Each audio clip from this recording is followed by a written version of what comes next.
Good morning. I know it's cold and it's morning, but good morning. First of all, let me say that I'm totally humbled and honored to be here this morning. For people to get out of the bed and say, I'm going to go see Joe Jordan say something is it's like weird to me, right? Because I don't look at myself as anything special. I made a decision a long time ago that my life will be a life of service, a life of helping and uplifting and bringing people together. I made that decision based on the fact that my family put values in me, faith, Christian values. I'm the youngest of 10 children. Yeah. Yeah. I say that too when it's time to eat.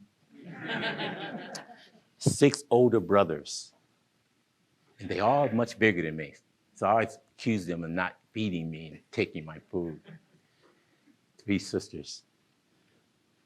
And I know you don't choose where you're born, who you're born to, but boy, was I lucky to be born into the Jordan family. 9 magnificent people with 2 incredible parents. Now, if you looked at our conditions, you probably say, why did he feel lucky? We grew up in the hood. We had 2 parents, had 5th grade education and an 8th grade education. They worked labor-intense jobs. We didn't have the best of nothing. I happened to be born on Christmas, but I never got anything new. I never got a birthday gift and a Christmas gift. So why are you so lucky to be born into the Jordan family? Even though we didn't have the cosmetics in the material things, but what we did have was love. What we did have was faith. And what my mom and dad instilled in us was a sense of high self-concept. We believed in each other. We believed in ourselves. We didn't allow our conditions to dominate our mindset. We knew that God said, you are a gift. You are a conqueror. You are more than a conqueror. I believe what God said about me as opposed to what the world said about me. So that's why I can walk into any room. I don't care who you are, what your title is. I am not intimidated. I'm honored. I respect you, but I'm not intimidated. And I see people as people. I don't look at your title, your zip code, your income. I see people as people. My brothers always tease me. He says, Joe, you know the hobo on the street, and then you can go into the mayor's office and know him too. That's because I value people. I believe that every step we take is ordered by God. If you're a person of faith, every step you take is ordered by God. So therefore, we have an obligation to be God-like. I don't think it's certain happenstance that we're all here this morning. I don't think it's happenstance that you're sitting by this lady and she's sitting by you. I think it's ordered by God.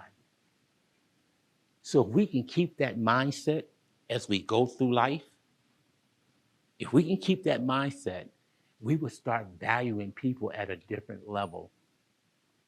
No matter what they look like, no matter what zip code they are, it doesn't matter because God loves that person just like he loves you. And if you love God You know he loves you, he loves the next person just as much as he loves you. Don't get it twisted to think that God loves you more because you got a nice house and drive a nice car and got six-figure income. He loves that guy on the corner with the can in his hand, asking for a nickel, just like he loves you. And that's what I want to talk about this morning. I want to really talk about and challenge us. What are we doing? And how are we treating people? And why is this world so mean now? Where's the civility? What happened? Where's our standards? What's going on? Right? And I was on the phone with my good friend, Eric Hetley. Eric and I are really close. Eric is an amazing human being who runs Fort Wayne United. And I have a chance to work with Eric on a very intimate basis. And I see my good friend Brenda back there. We do some amazing things around DEI for our community. And Eric said to me, we were just talking, all of a sudden he hesitated. He said, Joe, you know what? I said, what's up, Eric? He said, man, you got an amazing life. And it hit me like a ton of bricks. Because when you in the work as deep as we are, sometimes you can't see the trees for the forest. We're just in the work, digging, trying to make a difference, trying to help people understand the benefits of loving and kind and shared humanity. And then he hesitated and he said, you have an amazing life. And I asked myself, God's been good. I do have an amazing life. I do have an amazing life. So I started thinking about my journey. I started thinking about how did I get to where I'm at? How do I get the privilege of being in front of these amazing human beings, sharing my thoughts and my opinions and some of my practices and principles? How do I get there? And sometimes we have to stop and think about our journey. You know, we've always been taught, set goals, reach goals, and all that stuff is great, but sometimes we set the goal and all we focus on is the goal, but we never stop and start thinking about the journey. I never forget my wife wanted to go to Atlanta. And I said, yeah, we can go to Atlanta. Let's do that. Get the tickets. She says, no, I don't want the tickets. I want to drive. I said, wait a minute, Atlanta's like, 9-10 hours away. I'm not into that, right? I can get on a plane and chill and get there in a couple hours. She says, no, let's drive. Let's go see the mountains. Let's go to the eateries in these small towns. Let's stop in this, let's stop here. Let's go to the little shopping center down here. And she drew out a map of all the destinations she wanted to stop at. And that was one of the most enjoyable trips I've ever taken because she was more interested in the journey, not the destination. And sometimes in life, we get so goal-oriented and we're just pushing towards a destination, we don't really enjoy the journey. Deion Sanders, I was watching a special on Deion. Deion just won the Super Bowl. And he was in front of the camera. He had this Super Bowl trophy in his hand. He said, I've been fighting like hell all my life to get to where I'm at. To get this piece of armor. This thing called Super Bowl trophy. And then he said, is this it? Is this really, I've been fighting all my life. I've been training and fighting all my life to get to this trophy. Is this it? Deion forgot to enjoy the journey. He was just so focused on getting that trophy. But the joy is not the destination, it's the journey. And the journey is not supposed to be smooth sailing. The journey is a struggle. And I believe in the power of struggle. If you're not struggling, how are you building character, resilient, grit? How do you understand how to build relationships, difficult relationships, have difficult conversations? So when those struggles come, just know those struggles are designed to get you where you want to be. I'm old enough now to know that the struggles I had in the younger days, they were designed to get me to where I'm at. If I didn't have those struggles, I wouldn't know how to deal with difficult conversations. I wouldn't know how to deal with people that may not see the world as I am, as I do. I wouldn't know. I wouldn't have the ability to look at people and ask the question from which they come before I judge them.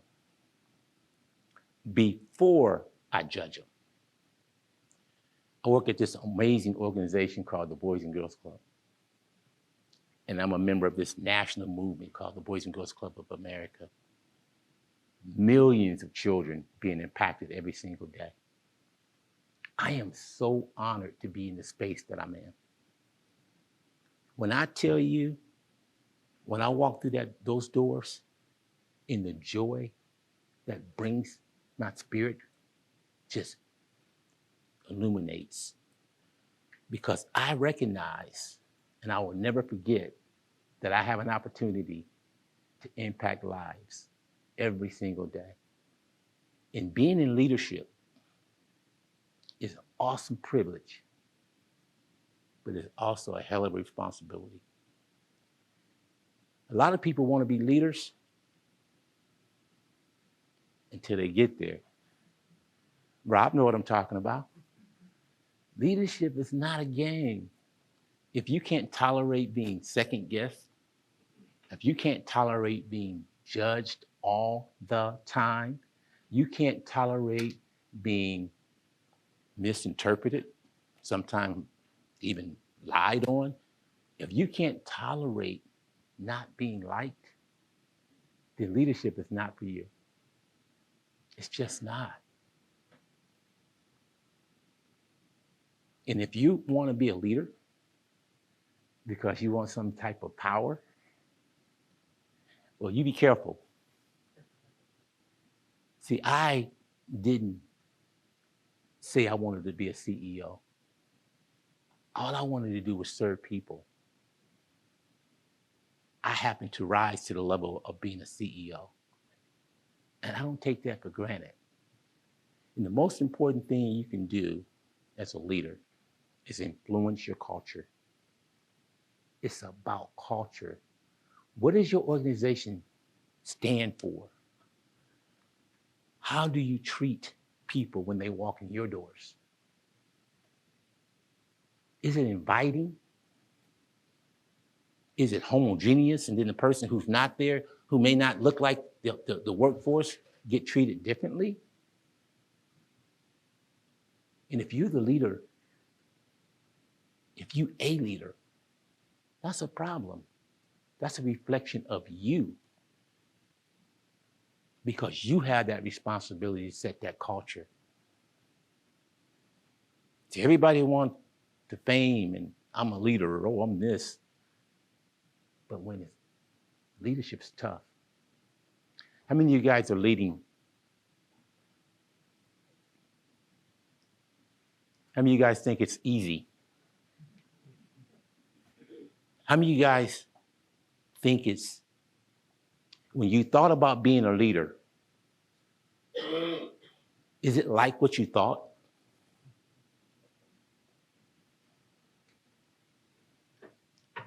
How many of you guys who are leaders want to be loved and admired? Right? I was that guy because I love everybody and I want everybody to love me. Right? Zach, how are you, sir? Zach Sauter is one of our board members. He just walked in. My beautiful niece back there, Shonda. How are you? So at the end of the day, leadership is not easy. It's not easy. So if you ain't tough enough, your shoulder's not broad enough, all you want is the accolades, this is not for you. Not for you. And I've been really fortunate in my life. I don't know why I rose up to be leader. I played athletics. I I didn't ask to be the captain of the team every team I was on. They appointed me captain. My teammates appointed me captain, right? So leadership for me is not what I seek. I seek to serve. And fortunately, it led me into leadership. So enjoy the journey, not just the destiny. So I didn't know exactly what I was preparing for, because they kind of say, "Well, it's up to you." That's dangerous. But I looked back and I saw the great presentations of Rob and Mr. Edmonds, and I said, they're talking about leadership, and this is a leadership group, so let me lean in, let me land there, right? Let me land on leadership, and I just talked about that a little bit. So when I was watching CNN and all the negativity that I was seeing on the news, I kept thinking about this song. It just ringed in my head for weeks. Then unfortunately, I seen the murder of a man by the people who's supposed to protect him live on TV. And this song kept ringing in my head. But note the date. The date is release of 1965. 58 years ago? But I submit to you today that song is more relevant today than it was 58 years ago. It's my opinion. And I get to share my opinion because I got the mic. But let's think about this song. What the world, I would sing, but you guys definitely would run out of here. What the world needs now is love, sweet love. It's the only thing that there's just little of, right? What the world needs now is love, sweet love. No, not just some, but everyone. And no, we don't need any more mountains to climb, hillsides. We have enough of those. But every day, there's another mountain. It's another hillside that we have to contend with, right? No oceans and rivers. It's enough oceans and rivers. We need love. And I keep singing this song over in my head. And I don't sing out loud, by the way. Well, I used to, right, Shonda? So I looked at that. I started thinking about, man, why can't we love each other? Why can't we respect each other? Why can't we have this sense of shared humanity for each other? Why is that so hard? Because the people that doesn't look like you, that doesn't live in the same area as you, they still have so much commonality. At the end of the day, I'm not interested whether you have an R and D in your name. I'm interested in you as a human being. I ask myself all the time. I have a neighbor, really good friend of mine. We don't think alike politically. But does that make him a bad guy? He's an amazing human being. And I asked him the question, how'd you get here? And we have these conversations. This is how I think. This is why I do this. This is why I lean toward this. And man, we have grown together. We have become really, really strong friends because we gave each other a chance to hear each other with a listening ear, sitting down and talking. Because we don't know from which we come. The kids at the Boys and Girls Club did not choose their parents or conditions. So when people label my babies, I'm gonna fight you like hell. That's who I am. Because guess what? I was labeled like hell too when I was younger. I wasn't supposed to be where I'm at. The Jordan clan wasn't supposed to be where they're at. If you look at the statistics, poor, 10 kids, undereducated mom, dad. And I can tell you right now, all 10 kids, extremely successful, never been on drugs, never been incarcerated, never been on systems. And that's why I have the pleasure of doing what I do every day, because I can care at a different level, because I was one of those kids. And for us to judge each other and think that we are where we are on our own accord, shame. Shame. The difference between a successful kid and unsuccessful kid is their support system. Period. It's their support system.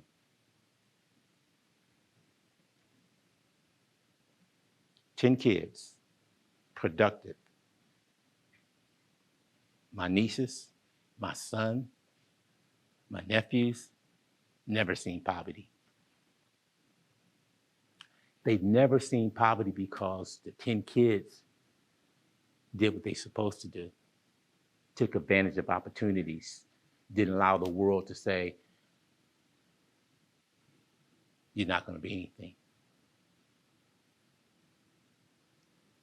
Didn't listen to that. So here you go, 10 kids break the cycle of poverty, and my nieces and nephews and my son have never seen poverty. That's the opportunity we have at the Boys and Girls Club. One kid can change the whole family trajectory, can break the cycle of poverty. One kid. That's why the work we do is so instrumental in the development of human beings. It's for me, it's more than just that person, it's the community that we're investing in, their families. So we have to be about our kids. This song is in my head. You guys ever have a song in your head you couldn't get out of? I had a song in my head a couple years ago, the hook, right? But I never knew what the words were. Then I looked at the words, I said, oh my God, I gotta get that song out of my head. Yeah. So we live in a society today where the critic is more celebrated than the inventor. All you have to do is be stupid. Say stupid stuff. Make bold, nasty predictions. Criticize people. Lie. Steal. And you become celebrated. But the people who are really out here celebrating, doing the work, trying to solve the problem, creating these pathways for people to get together, they don't get the notoriety that the critic. We got a guy right now in the US Congress lied about everything you could imagine. Everything you could imagine. He lied when there was nothing to gain. I'm like, he's still in Congress. What is that saying to our kids, to the next generation? What is that saying? How did this guy survive the number of lies that he has? And he's sitting at one of the highest offices in the land. What happened to us? What is happening to us? What is our standards? When I was young, we had certain standards. When we went to church, we dressed up because we respected the house of the Lord. You can go to church now, you look like you're going to a club. Walk in, everybody, I'm like, whoa, why? Why are we getting away from our foundation? We gotta get back to our foundation. And we gotta stop letting the critic be more popular than the inventor. If you want your name recognition level to go up, just say something crazy. George Santos is a household name. He's a household name. And and it's not about an R&D, it's about character, right? So I don't want to piss people off, but he was just one of the best examples I could have chosen in today's time. So the critic is getting more celebrated than the inventor. Leadership is in trouble in our country. you know, I have an opportunity to meet some dynamic leaders in our community, and I see their heart, and I see how they reach out. And then I look at it from a national perspective. I don't see the same heart. I don't see the same effort. This is some statistics. Employees, 26% of employees agree the employer listens and responds to them well. 26 of employees, 26%. 86% of HR and business leaders cite that leadership as a top issue in their organization. I hope they didn't poll none of my staff. But think about that. 86% think that leadership is the issue in causing the problems in their organizations. 17% of employees highly rated communication from the top of seniors. 17% of the employees think communication is happening from the top down. 51% of managers are disengaged, 14 actively disengaged. And it costs the US economy $319 billion. $319 billion. 1 in 2 employees left their jobs to get away from their manager at some point in their career. I'm gonna ask this question. I don't want to put nobody on the spot because I don't know if your boss is in here or not. But how many of you guys left the job because you couldn't deal with the manager? That's real. Thank you for being real about that. So I do these exit interviews when people leave my organization, and I'll be like, oh man, I hope it ain't because of me. Because sometimes, you know, when you're building something, as we have at the Boys and Girls Club, we have built an amazing organization, and you're so in the weeds. You're going to the next thing. You're building these projects, and and you forget about the relational piece sometimes. You know, and as the boss, what you say matters. What you do matters. How you show up matters. Everything you do matters because you're the boss. You have to be careful and self-aware of how you show up at work. If you want your culture to be one of kindness and love and shared humanity, you got to be the first one to exhibit it. And if you're not exhibiting it, it's not going to happen. Watch yourself when you walk in. Watch your boss when he or she walks into the organization. Is he upbeat? Is he positive? Is he speaking to people? Is he acknowledging people? Do he see people? Right? And so at the Boys and Girls Club, we want to make sure our kids are seen. There's too many kids walking around. People don't see them. Don't pay attention to them. And you talking about a kid who doesn't get that acknowledgement and recognition and feeling of like they matter? What do you think? How do you think a kid's gonna survive like that? How do you think they're gonna reach their full potential? We have to see kids. We have to see each other. You should never look at your staff as some people to get a task done. If you're a leader, I'm asking you to deploy more personal time to your team and understand who they are.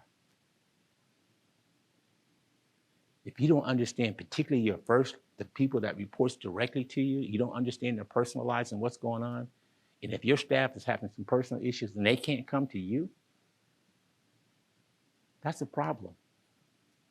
That's really a problem. So this leadership equation, head, hands, heart. If you're in leadership You utilize all of these. You utilize your head, heart, and hands. But I'm asking you a question. Which is the most dominant one for you? And I want you to think about this as we go through the next couple slides. I want you to think about it. You don't have to answer the question for me. Answer it to yourself. Which one are you most dominant in?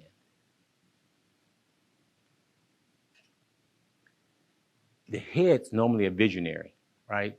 So they see, they stay focused on the goals. They engage long-term, long-range thinking and planning. They look at the big picture. They see new possibilities. They scan the horizons for the next big opportunity. What's the weaknesses of that? Doesn't fully consider the efforts, the effects of change when have in the organization culture. They don't really focus on their teammates. Complains about the lack of progress toward their goal. Does not give significant attention to the progress by which goals are met. They all focus on the big picture, right? And I'll be transparent. Yeah, I consider myself a visionary, right? So that's me.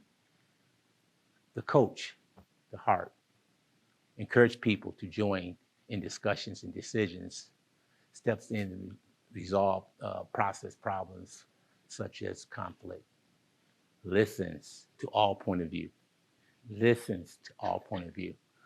recognize and praises others for their effort. Do we stop and praise? Help reduce stress by lightening the mood. Again, how are you showing up? What's the weakness? See team's progress and organizational climate as end themselves. Failure to challenge, contrary. Does not recognize the importance of accomplishing tasks. Overuse humor and other conflict mediation techniques. Does not emphasize long-term planning. Executor. And when you think about these, also think about your team, right? All of these are relevant to success. You don't want everybody to have here, right? You know, you got to have a variety of talents and skills around you. People that are executors and people that are visionaries and people that you have to have. But as a leader, I'm going to ask you to double down on something shortly. Planning, execution, accomplish tasks in timely manner. Depends upon can be depended upon to do what they're asked to do. Freely shares information, right? Materials. Pushes a team to high expectations. Weakness, lose sight of the big picture. I'm laughing because I'm thinking about a person in my mind that's hell of an executor, right? But don't have a clue how it all fits in. But we need that person. We need that person to be who they are. Lacks patience with people, process issues, pushes the unrealistic performance standards, become impatient when other team members who doesn't live up to their standard. Get into data overload, processing too much detailed information. Do you guys recognize any of those people? Do you recognize that in yourself? So I'm asking you to consider to double down on the heart, because there's so many people hurting in our community. So many people hurting in our community. And I'm asking you to double down on the heart. And I want you to really analyze where you are from the heart, because we need this. We need more empathy in our leaders. That's what we need. We need all those other things, and we all do that as leaders. But I want you to really consider doubling down on the heart piece. Because at the end of the day, if you're a leader, your voice is the most important voice that people need to hear. You can't take for granted the opportunities you have to uplift, to bring people joy just by saying good job, just by saying I'm glad you're here, I'm glad you're part of our team. You're seeing people, not walking past them and seeing through them. Even people that you might not necessarily like. They may have different personalities that you, like for me, I don't like rambunctious, loud people. But I understand that, right? I understand that by myself because we all have biases. We all have biases. And that's a bias that I have to really contend with. Because when people walk in the room and they're like a bull in a china shop, I have to check myself and see the value in that person because that's just who God made them, right? So we shouldn't hold that against them. So I had to check myself and I had to treat that person with honor and respect anyway, right? So check your biases and see the value in people. Because trust me, every living person has value. You just got to see it. You have to be about seeing it and looking for the best in it. Empathy is not sympathy. Empathy is not sympathy. In my opinion, there's a level of caring. So people ask me all the time, so Joe, you've been at the club for 15 years and man, has it grown to an amazing place, right? And the first thing I say, well, we got amazing people that's carrying this mission. It's not just Joe. It's an amazing board, amazing staff. The only thing I take credit for is my level of caring. I care. And I don't care at the other level of sympathy. I care at the level of empathy. See, sympathy is nothing more than feeling sorry for somebody. I'm not about that. There's nothing to feel sorry about my babies. They have potential out of the kazoo. Empathy is putting yourself in their shoes and driving them forward and seeing their potential and pushing them toward their potential.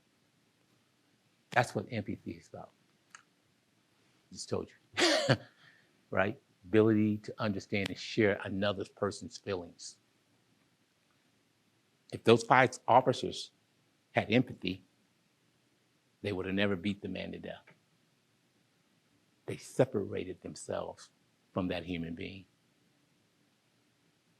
We gotta have empathy. It's about putting yourself in someone else's shoes and seeing the world through their perspective. Empathy is often confused with sympathy, but there's a key distinction between the two. Putting yourself in someone else's shoes. If we just did that before we judge people, then we would better have an understanding of where that person come from. Just told you about my neighbor. I understand why he feels the way he feels. Necessarily don't agree with it, but I understand why he is at where he's at. If we stop and ask questions before we judge to see where a person come from in their circumstances, then you'll understand better why they arrived to where they are. Again, feeling bad for someone else because of their circumstances. We're not into the sympathy phase of things. So when I got to the Boys and Girls Club, I'll never forget, one of the board members asked me to write a letter to donors. And he says, well, let's talk about these poor kids and, we got these kids. I said, I don't write Dear John letters. Now, I was only on the job for 3 months. So I was like, well, Might got to get my hat already. So, because I was not about writing Dear John, I was writing about the potential of our children and how they're going to impact our world and how they're going to be great citizens in our community, how they're going to be contributors. They're going to be value-added citizens in our community. They're going to be tax-paying citizens, good employees and business leaders and leaders.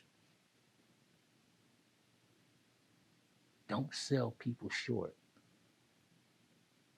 God created us all for his purpose. And his purpose will be done, right? I'm standing in front of you now. I didn't ask to be here. I didn't ask to be the CEO. I didn't ask to get in this position. All I wanted to do was serve. But his purpose for my life, it's obvious to me now.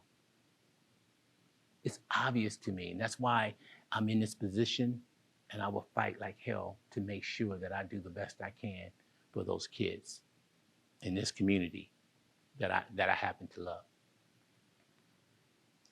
Leadership is about empathy. It's about having the ability to relate to and connect with for the purpose of inspiring and empowering lives. For the purpose of inspiring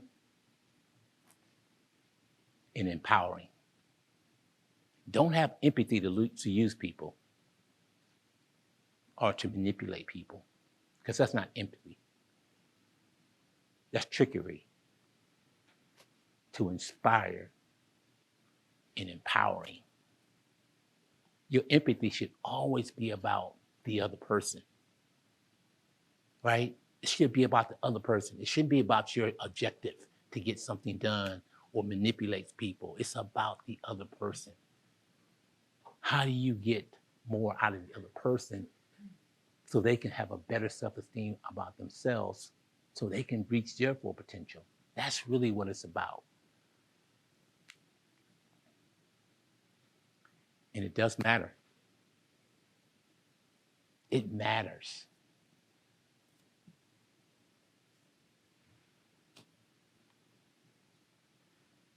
Ten reasons why it matters. First of all, can I get a commitment from each of y'all that we're going to practice a little more empathy? Okay, I got some. Thank you. Because I'm raising my hand because I had to practice it daily, right?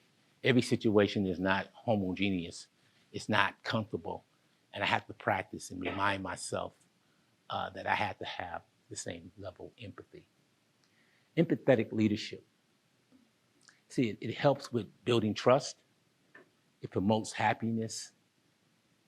It encourages better listening, healthier collaborations, overall experience for the leader, promotes creativity, creates loyal employees, workforce engagement, right? And it promotes engagement, awareness of responsibility, self-awareness, again, how you show up every day, how you impacted the culture, how you're impacting the team. Always got to ask yourself those questions, because I have to check myself on a regular basis, because I got lots of stuff to do too, right? And my life ain't all a bowl of cherries. I may have some issues at the house or something, you know, but how are you showing up when you get to that workplace? Because you have a higher level of responsibility as a leader. And the really neat thing about empathetic leadership, it encourages everybody else to be empathetic, right? So if you have an empathetic boss and everybody knows that person is empathetic and sees the world through other people's eyes and not judge people and have a welcome, inviting environment around him, most of the people that's following him is going to be empathetic. And then you create this snowball of an empathetic environment.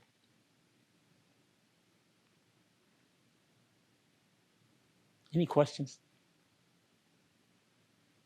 Any thoughts? How much time?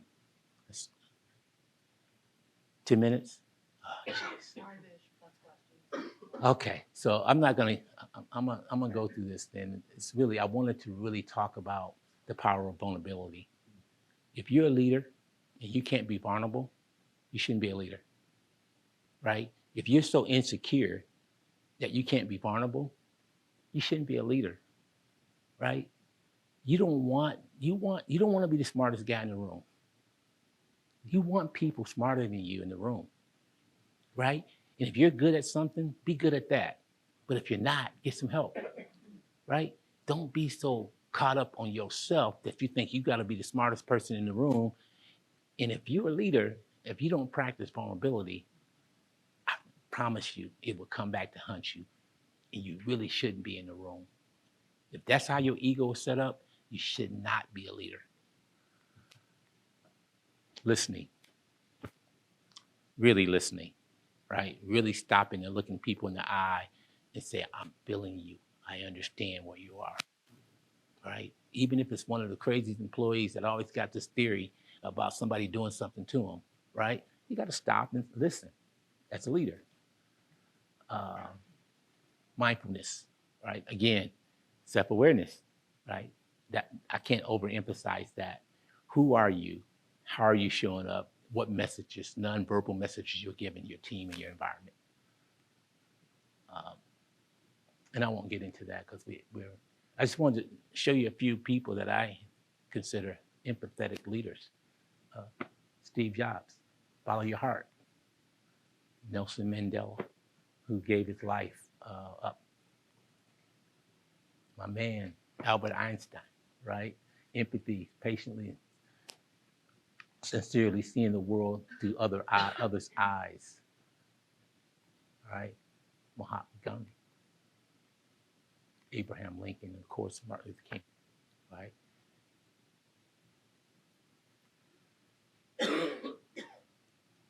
So in conclusion, empathy really is a superpower. And what's neat about empathy, we all have it. You don't have to go get it. It's already there. It's part of being human. You just got to go get it out of the closet, right? And practice it. Practice it.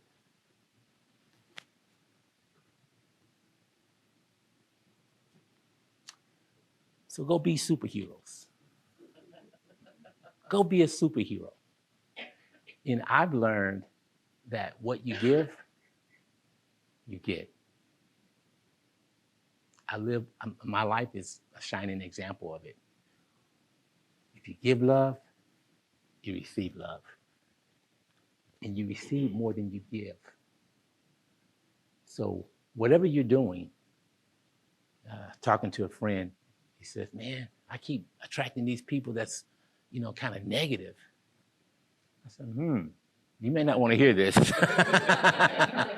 You might not want to hear this, but common denominator is you, and what are you, telling the world? How are you presenting yourself, right? So thank you guys for listening this morning, and I appreciate the opportunity, Jared and Denise. Really appreciate it.